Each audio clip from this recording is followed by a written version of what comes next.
Bom dia, irmãos, bom dia, irmãs, paz do Senhor a todos. Nesta manhã nós vamos dar continuidade ao estudo que temos feito na carta de Romanos.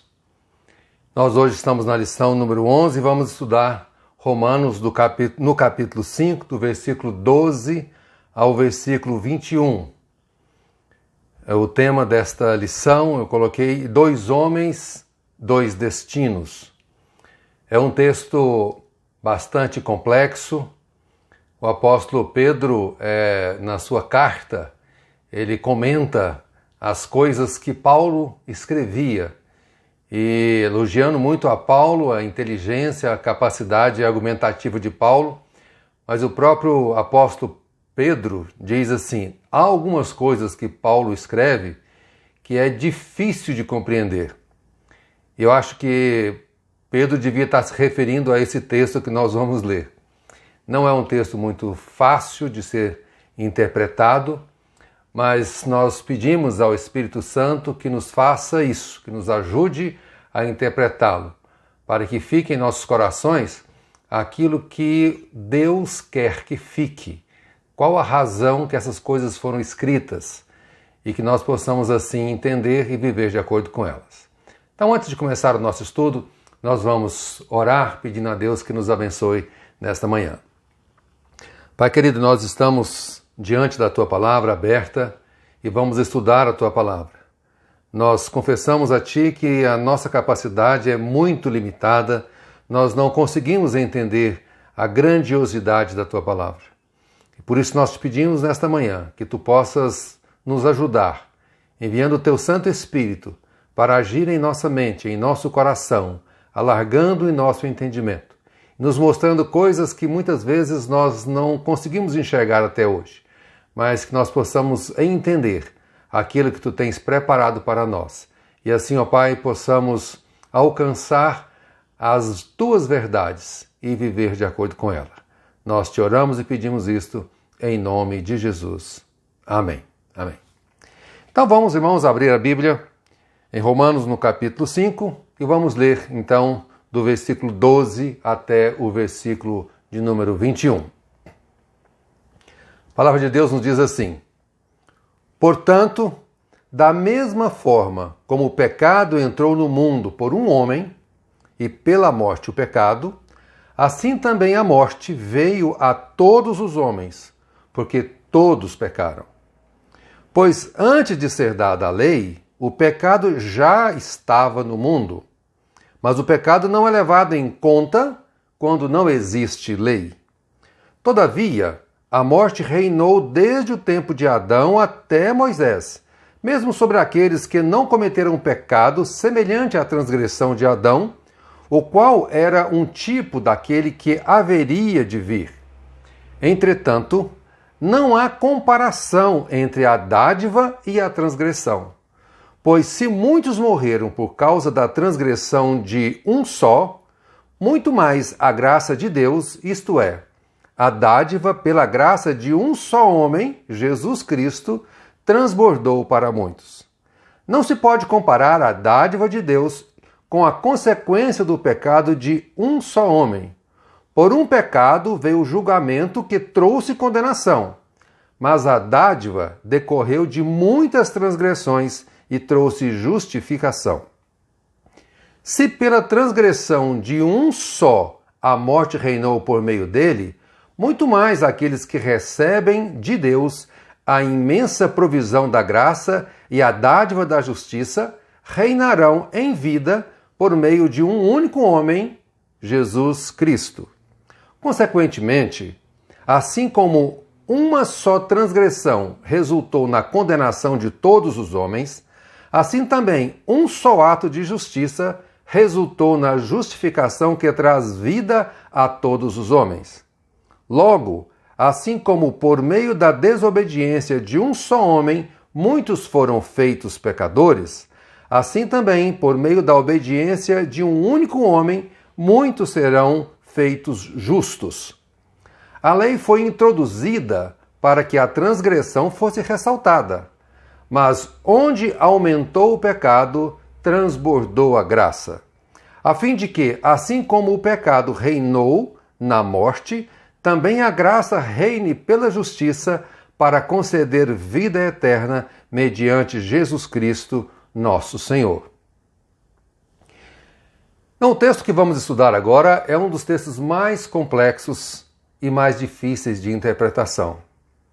Segundo Charles Erdman, a analogia que Paulo traça entre Adão e Cristo é uma das mais difíceis e complexas passagens da Epístola aos Romanos. O William Barclay diz que não há nenhuma passagem no Novo Testamento que tenha exercido tanta influência sobre a teologia como esta passagem. E não há passagem que seja mais difícil de entender para a mente moderna.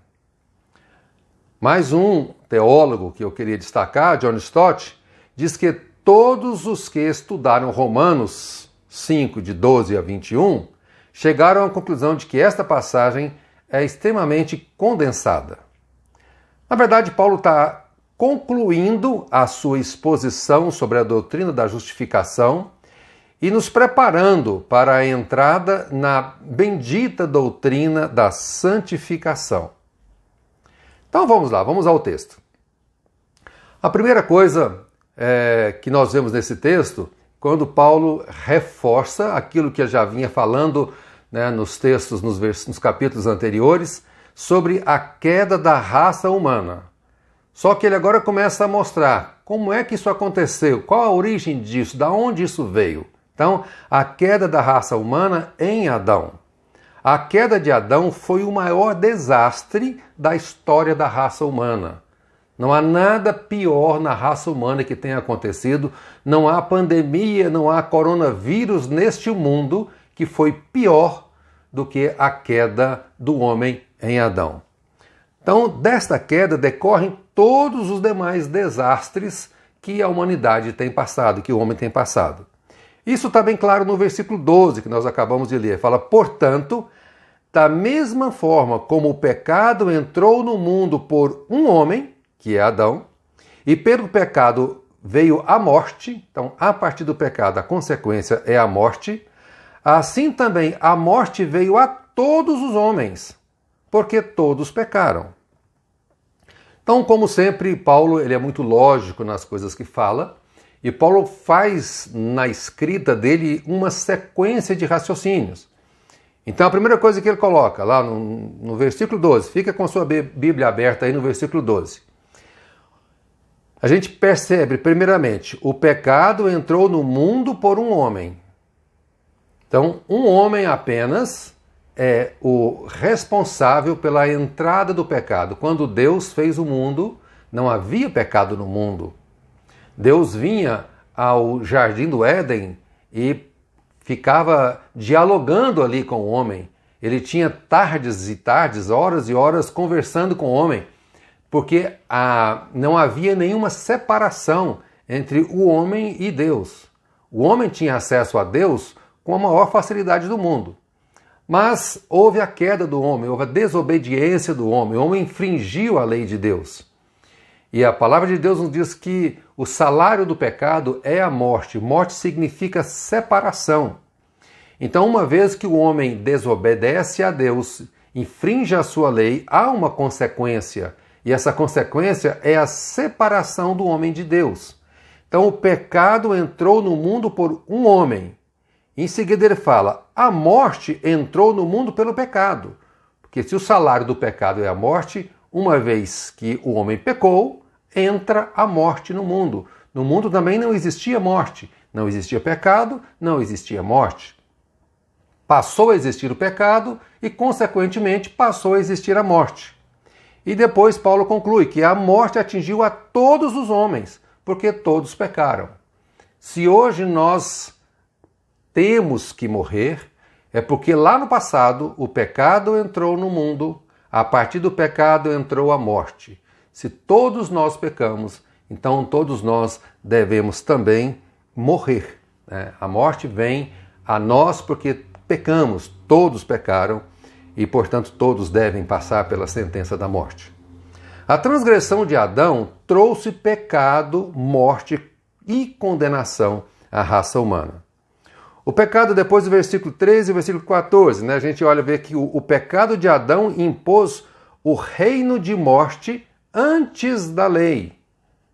Lembra-se que a lei é dada através de Moisés, muitos anos depois. Então, antes da lei, antes de Moisés entrar com a lei, já havia morte no mundo. O pecado de Adão lançou todos os homens no abismo do pecado. O pecado de Adão condenou todos os homens ao reino da morte. E o pecado de Adão sentenciou todos os homens como culpados e condenados no juízo final. Mas Paulo, primeiramente, ele fala dessa queda, né, da raça humana, e em seguida ele fala da saída que Deus providencia para o homem. Ele fala então da redenção da raça humana agora em Cristo. Se a morte vem através do pecado de Adão, a vida vem através da obra redentora de Jesus Cristo. Então, Paulo faz uma comparação entre Adão e Cristo, mostrando que se em Adão veio a condenação, em Cristo veio a salvação, veio vida, veio a justificação, veio a redenção. Cristo, então, é o segundo Adão. Paulo, então, coloca essa comparação, sendo Cristo o segundo Adão.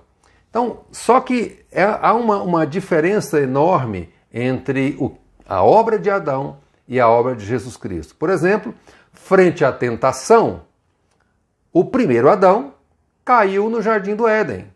Ele pecou, ele desobedeceu a Deus, ele feriu a lei. O segundo Adão, Jesus Cristo, quando foi tentado no deserto, ele triunfou sobre Satanás, sobre a tentação. O primeiro Adão, ele é da terra. O segundo Adão, ele veio dos céus. O primeiro Adão introduziu no mundo o pecado e por ele a morte. O segundo Adão trouxe ao mundo a justiça e a vida, a imortalidade. O primeiro Adão foi expulso do paraíso. O segundo Adão nos levará de volta para o paraíso, nos levará ao céu, retornando ao céu, a gente ter acesso outra vez àquilo que nos foi cortado por conta do pecado. A graça do segundo Adão é maior do que o pecado do primeiro Adão. Por isso que no versículo 20 fala que onde abundou o pecado, superabundou a graça. A graça é muito superior do que o pecado de Adão. Quer dizer, o resultado da graça, o que a graça nos proporciona, é vida eterna, é vida com o Senhor, é salvação, é nos livrar da morte. Já a obra de Adão, o que o pecado nos trouxe, é morte, é a separação de Deus. Então nós temos aqui, como Paulo gosta muito de fazer comparações, contrastes, nós temos aqui alguns contrastes entre Adão e Cristo, nos versículos 15 até o versículo 21. Então eu vou passar aí cada um desses versículos e a gente vai estudando cada um desses contrastes. O primeiro contraste entre Adão e Cristo está na transgressão de Adão e no dom gratuito de Cristo. Abra aí no capítulo 5, versículo 15. Versículo 15 nos diz assim: entretanto, não há comparação entre a dádiva e a transgressão. Pois se muitos morreram por causa da transgressão de um só, muito mais a graça de Deus, isto é, a dádiva pela graça de um só homem, Jesus Cristo, transbordou para muitos. Então, é um contraste muito grande entre a transgressão de Adão e o dom gratuito de Jesus Cristo. O segundo contraste que Paulo coloca aí é o contraste entre as consequências do pecado de Adão e as consequências da obediência de Cristo. Versículo 16. Não se pode comparar a dádiva de Cristo, a dádiva de Deus, com a consequência do pecado de um só homem. Por um pecado veio o julgamento que trouxe condenação. Mas a dádiva decorreu de muitas transgressões, dos nossos pecados, de tantas coisas, e trouxe justificação. Então, se pelo pecado de um nós fomos julgados e fomos condenados, pela dádiva de um, Jesus Cristo, nós também fomos julgados. Só que desta vez nós não fomos condenados. Esse julgamento através do sacrifício de Cristo nos traz justificação. Essa é a doutrina da justificação, onde Paulo até agora está concluindo, né, nesse capítulo aqui, concluindo a doutrina da justificação, onde ele fala que nós estamos justificados dos nossos pecados, estamos absolvidos, perdoados dos nossos pecados não serão mais levados em conta, não porque Deus simplesmente passou a mão na nossa cabeça e falou, não vou levar em conta não, ele realmente é um humano, ele é falho, eu entendo, eu compreendo. Não é isso. É que Cristo levou os nossos pecados sobre ele na cruz. Então, não há que se falar que a nossa salvação é uma coisa simples. A gente fala que ela é de graça para nós, porque não depende do nosso esforço, mas ela é muito cara, porque ela levou Jesus Cristo, o Filho de Deus, o único Filho de Deus, levou esse Jesus Cristo na cruz para carregar os nossos pecados, para pagar a pena que estava imposta em nós, Jesus Cristo pagou. Então, como eu tenho sempre dito, que não se condena duas vezes ninguém pelo mesmo erro. Então, se no nosso pecado já existe uma condenação e alguém já pagou por ela, então está quites. As nossas faltas foram levadas por Jesus e pela fé nós cremos que Jesus já pagou pelo nosso erro, pelo nosso pecado. E, portanto, esta graça de Deus dada a nós, a consequência dela é a nossa justificação, diferente do julgamento feito no pecado de Adão, que trouxe condenação. O outro contraste está no versículo 17, é o contraste entre os dois reinos, o reino da morte e o reino da vida. São as consequências de cada uma dessas ações. Veja lá o versículo 17, diz assim: se pela transgressão de um só homem reinou por meio dele, se pela transgressão de um só a morte reinou por meio dele, muito mais aqueles que recebem a Deus a imensa provisão da graça e da dádiva, da justiça, reinarão em vida por meio de um único homem, Jesus Cristo. Então ele está falando aqui de coisas que reinaram, de reinos, né? Se pela transgressão de um só a morte reinou por meio dele, nós estamos falando então, portanto, do reino da morte. A partir de Adão entra a morte ao mundo e a morte reina, né? Há o reinado da morte nas nossas vidas, na humanidade. E ele contrasta isso com a dádiva de Deus, a imensa provisão da graça de Deus e da justiça, né, dessa dádiva. A justiça reinará em vida. Então, a consequência da dádiva de Deus, de ter enviado a Jesus Cristo para nos salvar, nos traz um outro reinado, um outro tipo de reino, que não é o reino da morte. Pelo contrário, é o reino da vida. O reino da vida que nos é trazido através de Jesus Cristo. Mais contrastes. Do versículo 18 ao versículo 21. Aqui ele fala do contraste entre o ato único de Adão e o ato único de Cristo. Através de um único ato, o que aconteceu. Então, o versículo 18 e 19, ele esclarece cada uma dessas coisas. Consequentemente, assim como uma só transgressão resultou na condenação de todos os homens, então um único ato de Adão resulta na condenação de todos os homens, assim também um só ato de justiça resultou na justificação que traz vida a todos os homens. Então também num só ato de justiça, Jesus sendo levado à cruz, sendo crucificado, carregando sobre ele os nossos pecados, nos traz a justificação, nos traz vida. Logo, assim como por meio da desobediência de um só homem muitos foram feitos pecadores, assim também, por meio da obediência de um único homem, muitos serão feitos justos. Então, sempre aqui, Paulo reforçando um único ato. Ato da queda de Adão, ato da justificação de Jesus Cristo através da sua crucificação pelos nossos pecados.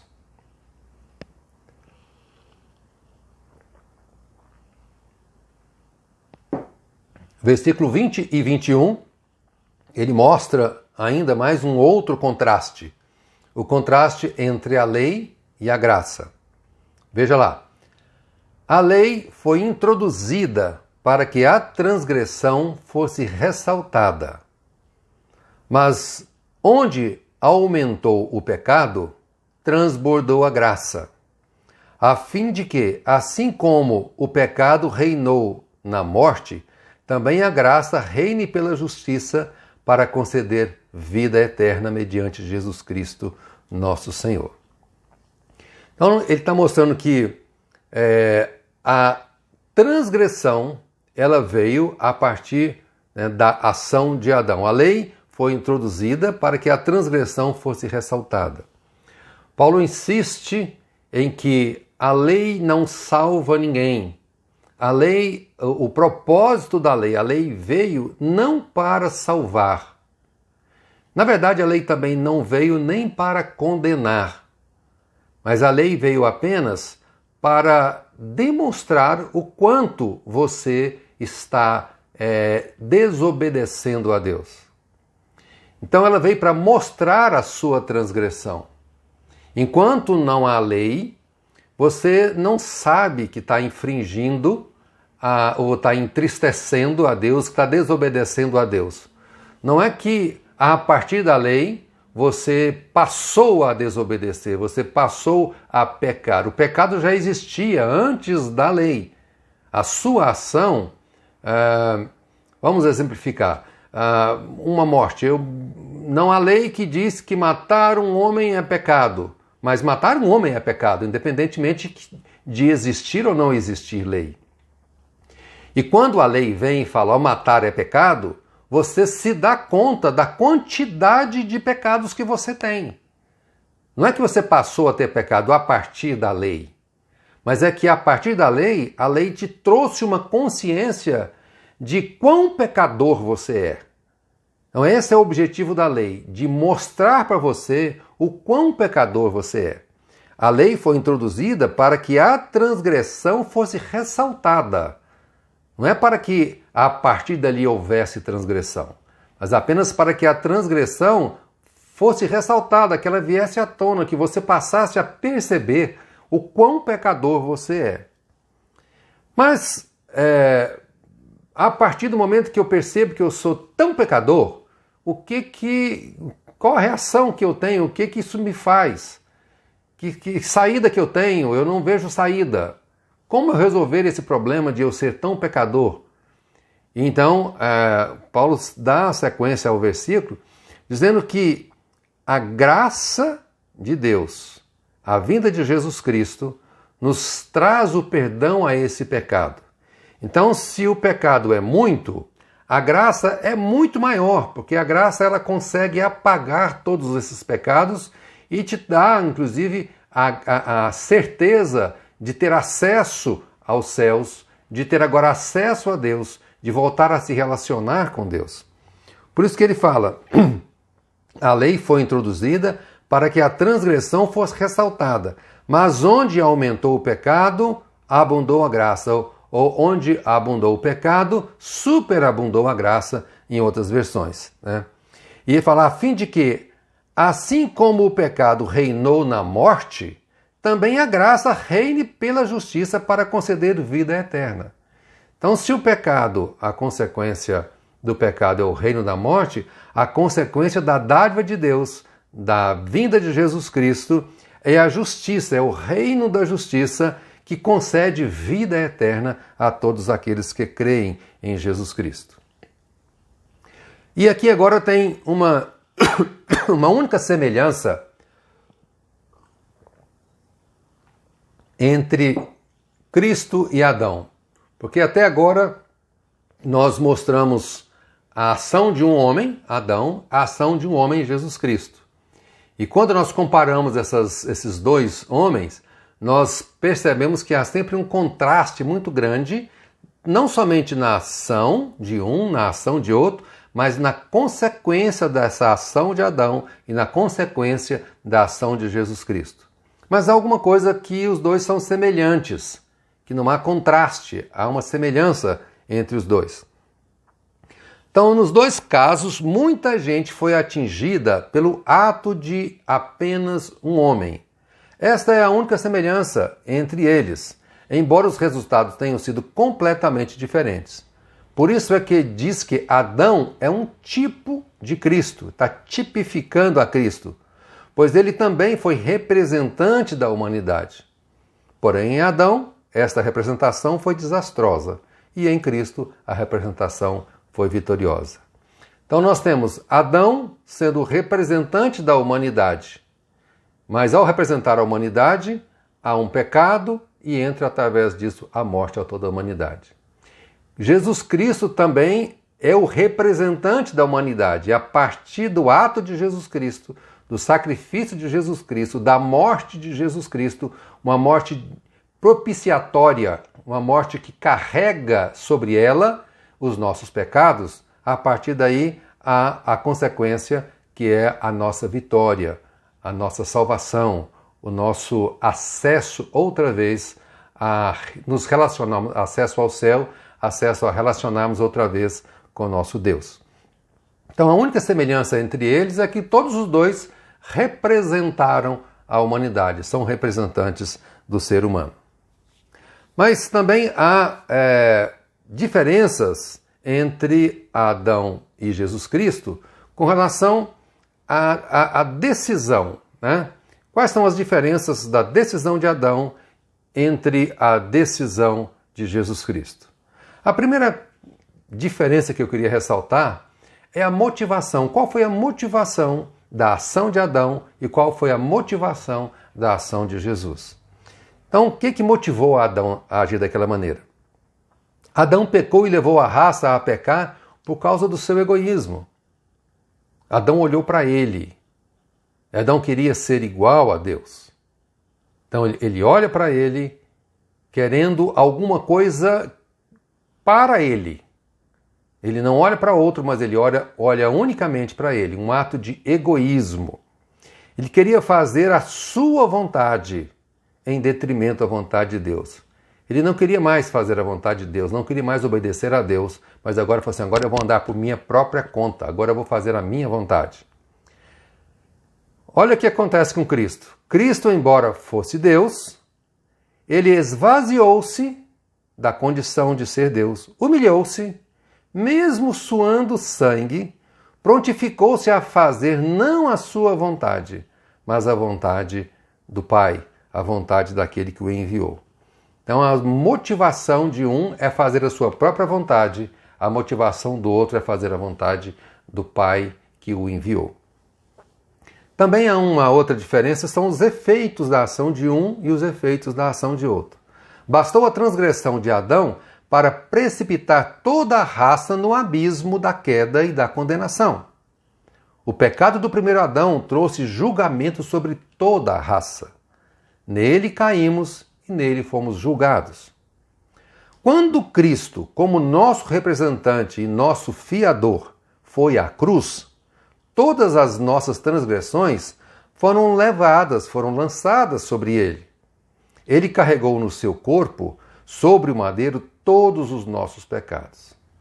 Então, o efeito da ação de Adão é a nossa queda, o nosso julgamento e a nossa condenação. E o efeito da ação de Jesus, do sacrifício de Jesus na cruz, é a nossa justificação, é o perdão dos nossos pecados.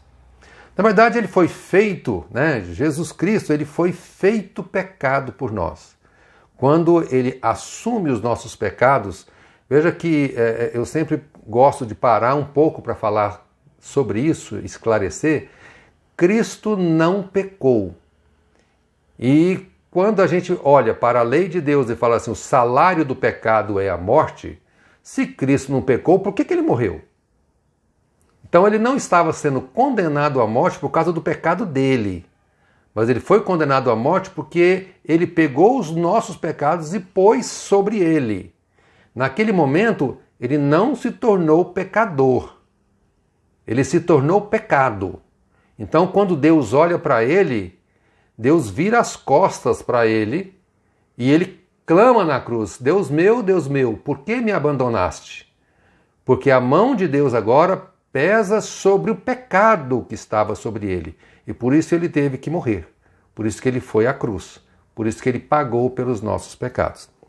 Então, na verdade, ele foi feito pecado por nós. Foi ferido de Deus, moído e traspassado por nossas iniquidades, para nos dar a vida, para nos dar a justificação.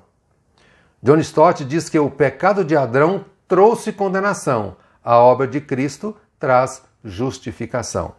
Trata-se de uma oposição absoluta entre condenação e justificação, entre morte e vida.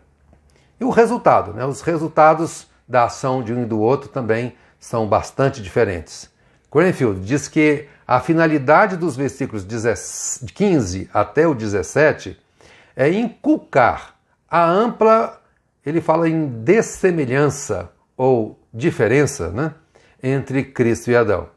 Versículo 17, o reinado da morte versus o reinado da vida. Versículo 18, a condenação versus a justificação. O versículo 19, homens pecadores versus homens justos, homens justificados. Porque estamos em Adão, o resultado é que somos todos pecadores. Porque estamos em Cristo, o resultado é que somos declarados justos e introduzidos numa relação de justiça. E quando a gente olha para isso, a gente tem que dar graças a Deus, glorificar o nome do nosso Deus. E eu coloquei assim, troca abençoada. É muito importante que a gente troque a nossa condenação, o resultado do nosso pecado, pelo resultado da justificação com Cristo. Isso é feito através da fé em Jesus. Nós declaramos que cremos em Jesus Cristo como Filho de Deus e que Ele levou sobre Ele os nossos pecados na cruz. No versículo 20 ao versículo 21, nós podemos ver sobre o triunfo da graça sobre o pecado. Então, o apóstolo Paulo declara aqui agora, são 3 verdades preciosas sobre o triunfo da graça sobre o pecado. Então, a primeira coisa é que a graça ela é maior do que o pecado. A lei foi introduzida para que a transgressão fosse ressaltada, mas onde aumentou o pecado, transbordou a graça.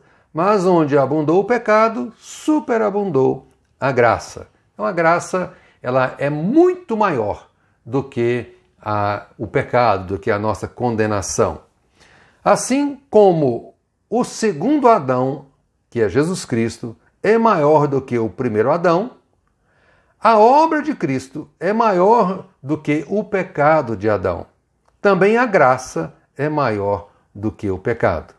A redenção não só restitui ao homem o que ele havia perdido lá no Éden, mas o colocou numa posição superior aos próprios anjos, porque nós nos tornamos membros da família de Deus. E a Bíblia nos fala isso, que Cristo, com a morte de Cristo, ele nos coloca numa posição, inclusive, superior aos próprios anjos. Ainda no versículo 21, a parte A, fala que a graça vence o reinado do pecado. A fim de que, assim como o pecado reinou na morte, também a graça reine pela justiça para conceder vida eterna mediante Jesus Cristo, nosso Senhor. Cranfield afirma que o triunfo da graça descrita no versículo 20b, ele volta um pouquinho, não era o fim da questão, não para ali, A meta era a expropriação do pecado usurpador e a substituição do seu reino pelo reino da graça. O reinado da graça pela justiça destrona o reinado do pecado pela morte. Esses dois reinos não podem coexistir. Eles são excludentes, eles não convivem no mesmo lugar. A outra coisa, a graça não apenas anula a sentença de morte, mas dá ao homem a vida eterna. Então não é só eu não estou devendo mais nada, mas além disso eu tenho crédito. Eu tenho acesso, eu tenho o direito de ter acesso à vida eterna. O reinado do pecado produz morte, mas o reinado da graça oferece vida eterna mediante Jesus Cristo, nosso Senhor. A graça abre as portas para a vida eterna, para nós, os pecadores. O Senhor Jesus recebe os que estavam condenados e mortos e concede a eles o dom da vida eterna. Então, a partir da ação, do ato de Jesus, da morte de Jesus na cruz, ele nos recebe, nós que estávamos condenados e mortos, ele nos recebe e nos concede o dom da vida eterna. É por isso que a gente diz que os planos de Deus são maravilhosos, são incomparavelmente melhores do que os nossos planos. A Ele, portanto, toda a honra, toda a glória e todo o louvor. Que Deus nos abençoe nesta manhã. Vamos orar encerrando esse estudo. Pai querido, nós te louvamos pela tua graça, nós te louvamos pelo teu plano, que excede a todo o nosso entendimento. Louvamos pela dádiva gloriosa, maravilhosa de Jesus Cristo. Te louvamos porque Jesus Cristo levou sobre ele os nossos pecados. E através da morte de Jesus, a nossa condenação não existe mais. Através da morte de Jesus, nós somos justificados, somos declarados justos perante o teu tribunal. E temos acesso a essa graça. Temos a certeza da vida eterna contigo. Muito obrigado por isso e que possamos viver firmes nesta certeza, nessa convicção de que os nossos pecados foram perdoados e que nós temos acesso à graça e que nós temos acesso à vida eterna contigo. Nós te louvamos, te agradecemos por tudo que tu tens feito por nós e que ainda há de fazer. Em nome de Jesus. Amém. Amém.